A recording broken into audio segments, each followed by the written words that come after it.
Welcome to the Tech Blog Writer Podcast, your guide to blogging on the LinkedIn publishing platform and a roundup of all the latest tech stories in a language you understand. Now, over to your host, Neil Hughes. A big warm welcome back to the Tech Blog Writer Podcast. Now, one problem that we continuously hear about in the tech industry is the lack of women in tech. And another problem that we seldom tackle is the level of entitlement in certain circles of the industry too. But this show is about sharing as many stories from the world of tech as I can. And I've recently been inspired about reading about women such as Sienna Aguayo and Teresa Kay, who are part of the newest wave coming into the industry through programs like Hackbright Academy. Now, for those of you that haven't heard of them, Hackbright Academy is an all-women engineering school based in San Francisco that is essentially designed to bring talented women from non-traditional backgrounds into the tech industry. Now, with over 500 graduates working at more than 100 top tech firms, Hackbright is working directly with big companies such as Slack and Pinterest to get women into their engineering ranks.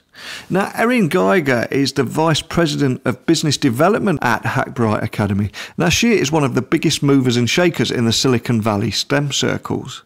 So after hearing how Erin and Hackbright Academy are on a mission to inspire women to be absolutely fearless trailblazers and pursue a top career in the world of science, technology, engineering and mathematics, I had to get her on the show today. Hackbright is already firing up women's imaginations and indeed my own, so buckle up and hold on tight because it's time for me to beam your ears all the way to San Francisco so we can speak with Erin Geiger, the Vice President of Business Development at Hackbright Academy.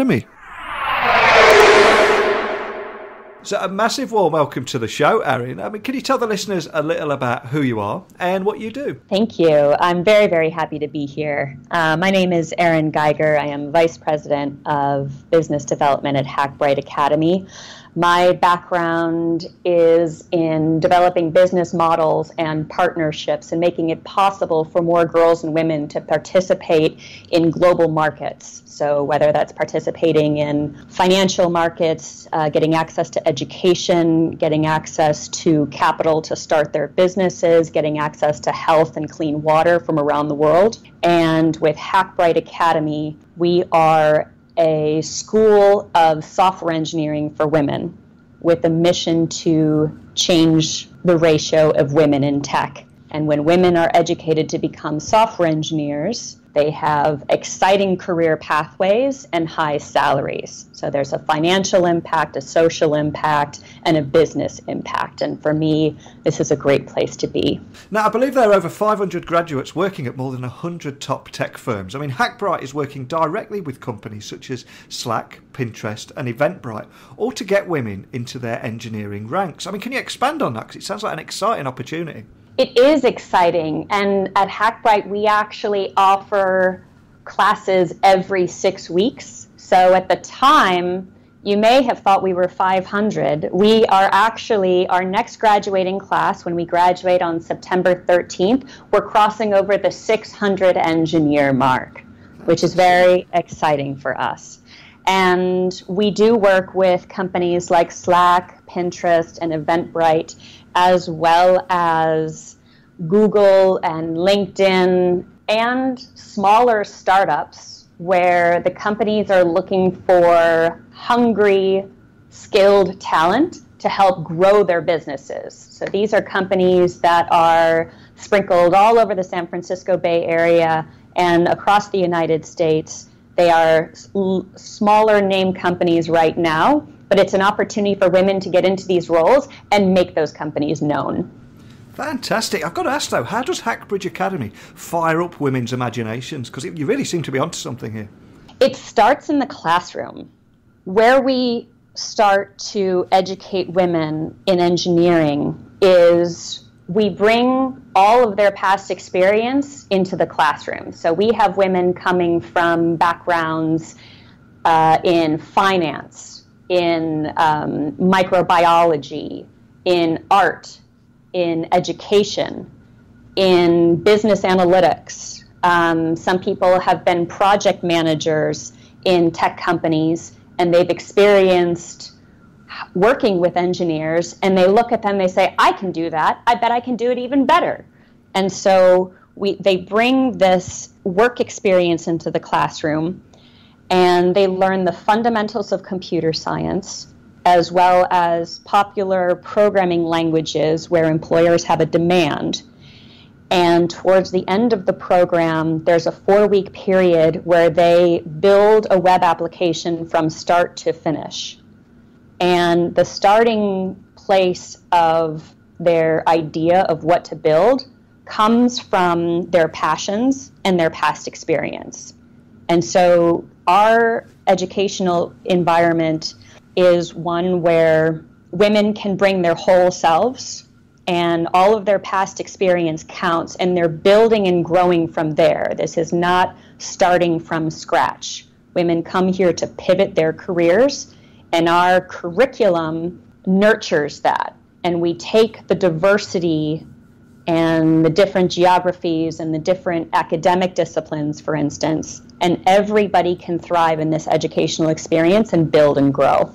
I mean, it's no secret that there is, it's almost criminal, the shortage of women working in tech, especially in those higher paid jobs at the moment. So how important do you think it is that tech programs like Hackbright Academy are, tailor-made for women pursuing a career in science, technology, engineering and mathematics, or should I say STEM? Yes, it's very important. There's supply and a demand market for tech workers.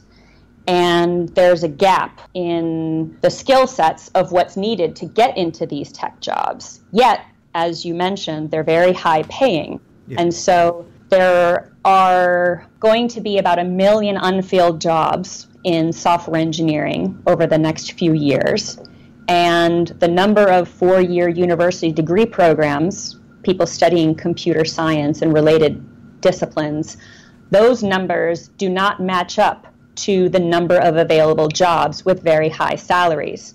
And so non-traditional education programs such as boot camps and coding schools are a very, very critical new player in the marketplace to help efficiently solve the imbalance of supply and demand for tech talent. And specifically in the space of women, because most of today's tech workers are men, from a business perspective, that means businesses are, in a sense, quite limited because the technology that's being created, the products that are being developed, the services that are being architected, those are all done from sort of a single gender perspective. But what would it be like if those companies were building and developing and growing with diverse talent and more inclusive engineering teams, so that women and people all along the gender spectrum could participate in the design and the service offerings and the growth of these companies. And many boot camps are either co-ed or they attract mostly males. A space like Hackbright Academy is one of only 3 dedicated programs in the United States that focus exclusively on an educational environment for women. And what that does is it creates a safe and sort of intimidation-free learning environment for people to ask questions and support each other through the learning process in ways that make a difference across their whole career.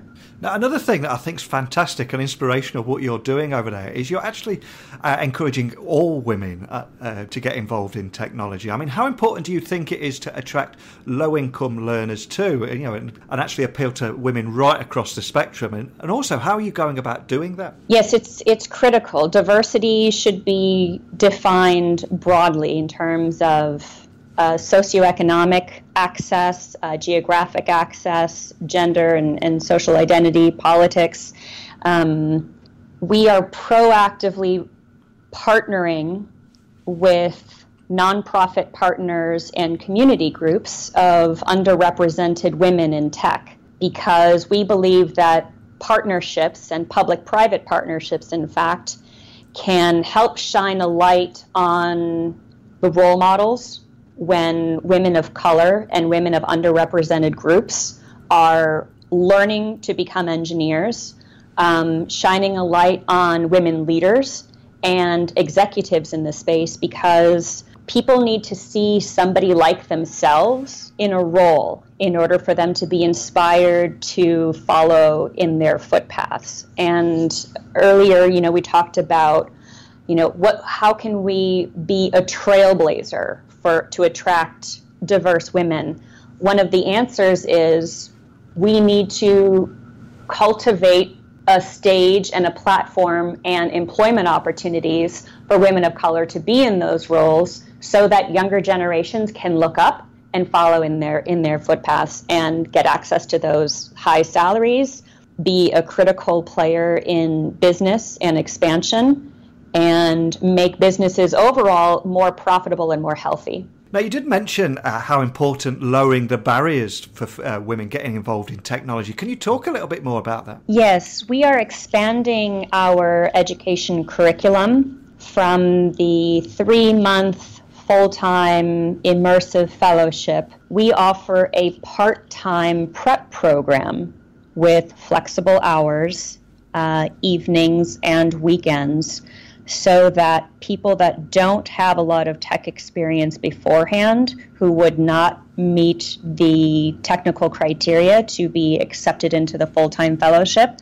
we have a prep program as a bridge program, which can accommodate somebody who has a full-time job. And so that prep program is 8 weeks long compared to the 3-month full-time intensive. Another avenue that we are launching later this year is online educational opportunities. And so if somebody is starting from zero, or maybe they're starting from some technical experience, we're going to be offering online courses so that people can test and learn and develop some fundamental skills.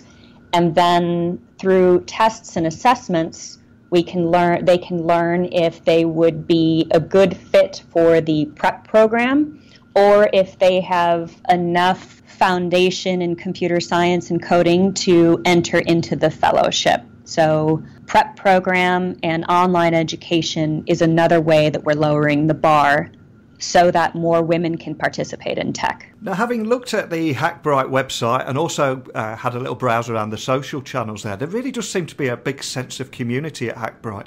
Am I correct in saying that? Is that how you feel as well? Absolutely. Our community is one of the most critical and inspiring things of being a Hackbrighter. The community of learners in the classroom, so the peers that you're learning with as you go through the program. We have a community of mentors. So these are engineers, full-time software engineers who are currently employed with tech companies around the Bay Area, and every learner in the classroom has 2 to 3 mentors throughout her program. So this is a volunteer program with employers where those mentors are additional resources for you during your program and over your career. And then on the employer side of community, we have employers who are committed to hiring women, and we have employers who are our diversity partners. They volunteer their time in the classroom. They host field trips for people to see what it's like working in a particular company. They host panels and speaking engagements to talk about what it means to get hired into a company and how companies value the diversity of skills and backgrounds that these newly minted bootcamp engineers have. And they host events and they raise visibility at conferences. And so from within Hackbright, there's the community of learners in the classroom, mentors during the program, and the employers who are hiring and supporting and helping to educate. And it's a very inspiring place to be, because some of our employers are proactively creating solutions to the problems that we hear about in the press, where it's hard to find women talent, or it's hard to find diverse talent, or it's hard to keep them in the companies once they get hired.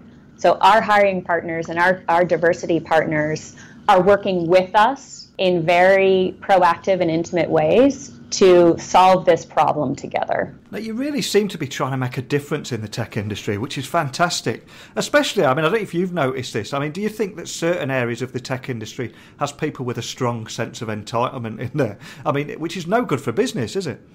That's right. If we talk about the recruiting world of tech, the traditional recruiting world of tech is it's a network game. The people that are inside the tech company, which historically have been populated mostly by men of a certain social group, and they all went to four-year university together, or maybe master's programs, and they use their personal networks to grow their businesses.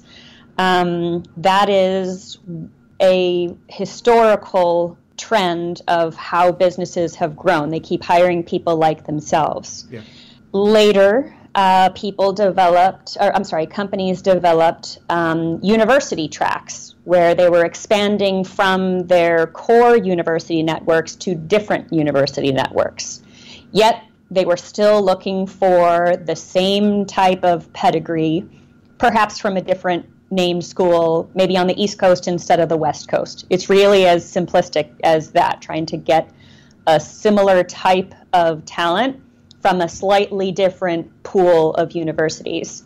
And across those two tracks, I believe that's where some of the bias and entitlement has come, because their friends helping friends get jobs, and those salaries are very high, and there's a lot of importance placed on what you know, what school you went to, and if you dial into that, what are the privileges and the access and the networks that come with those things that are on somebody's traditional type of resume. Now today with boot camps, that's an entirely different set of people. They may or may not have a computer science degree, but majority of people that are coming through our program have a four-year university degree. About 40% have an additional advanced level degree in either master's work or PhD level.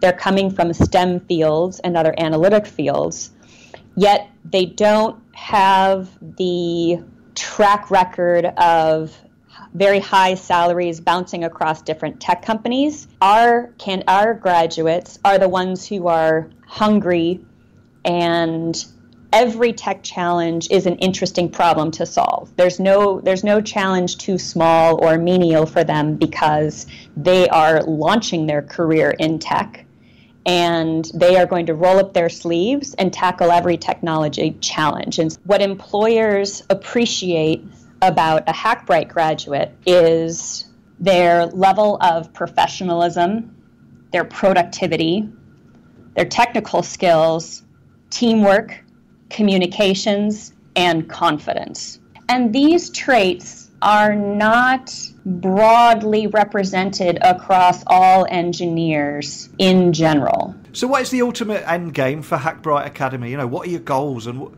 especially over the next 18 months? The mission of Hackbright Academy is to change the ratio of women in tech. We train women to become software engineers, and from that, it's a gateway to all types of technology jobs. We have alumni who work as in aerial operations, as an automation engineer, a creative technologist, engineering managers, principal technologist. So our mission is to be a gateway into technology jobs and bring more diversity into the space of engineering.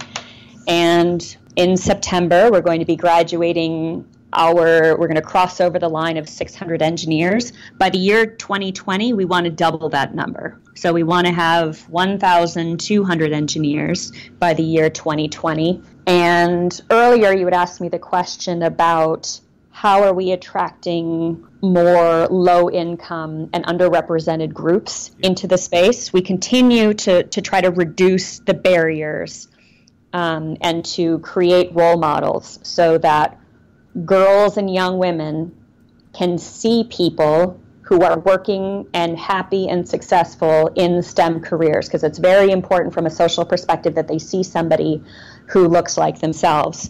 And for reducing barriers, we're actually partnering with employers to create scholarship funds, where these are merit-based scholarships based on a very high technical aptitude. There are financial needs-based scholarships based on financial need. And there are branded scholarships where that learner could be supported before she gets into Hackbright, during her learning experience, and then after her education, where we have apprenticeship programs and internship programs so that they could participate in these bridge programs and get into the door into these tech companies and participate in the apprenticeship program or the internship program. And then after a successful 6 or 9 or sometimes 12-month program, they convert to full-time software engineers. Well, a big thank you for coming on the show today. I really appreciate you taking the time to speak with us. But before I let you go, can you point the listeners in the direction of your website and how anyone listening can contact your team if they have any questions about what we've talked about today? Oh, thank you so much. Our website today is www.hackbrightacademy.com. We're actually launching a new website. So stay tuned and keep visiting. We're launching that in the next month or two. So we're going to have a lot of new, exciting information on there. We are accepting applications to study in the program. We have a rolling admissions process. Every 6 weeks, we start a new cohort, and we have a very strong community of employers who are partnering with us to hire engineers with these apprenticeship programs, internship programs, full-time roles. And for more information, a simple email to info@hackbrightacademy.com will be a great start. My name is Erin Geiger, and I lead the partnerships and employer relationships. Now, I love what you're doing at Hackbright Academy, especially because you're reducing the barriers for women getting involved in technology, because I truly believe that diverse talent will make the tech industry more inclusive and also create strong female role models to encourage even more people to get involved. And ultimately, I believe that different views, skills, talents, when put together, offer so much more than just those one-dimensional views there. So a big thank you for coming on today. Thank you. What I love about what Hackbright are doing here is rather than sat around complaining how there is too much entitlement or not enough women working in tech, they're doing something about it. And the way in which Hackbright Academy is firing up women's imaginations from all backgrounds is nothing short of inspirational. So a big thank you to Erin for coming on the show today. Do you want to appear on the show, or do you have any questions for Neil? Remember, you can reach him at techblogwriter@outlook.com or visit his website at www.techblogwriter.co.uk. Equally, there's another big thank you to Layla from Azerbaijan, Baku City, who sent me a message yesterday saying, "My name is Layla. I've just finished your latest podcast. It was again very useful with loads of idea-generating content. And I always get inspired from each podcast of yours, whether that be at home, on the weekends, on the plane, or while discovering new destinations. And whenever the tech blog writer pops up on my phone, I know some useful content is on the way to reach my ears. Keep up the great work. Layla."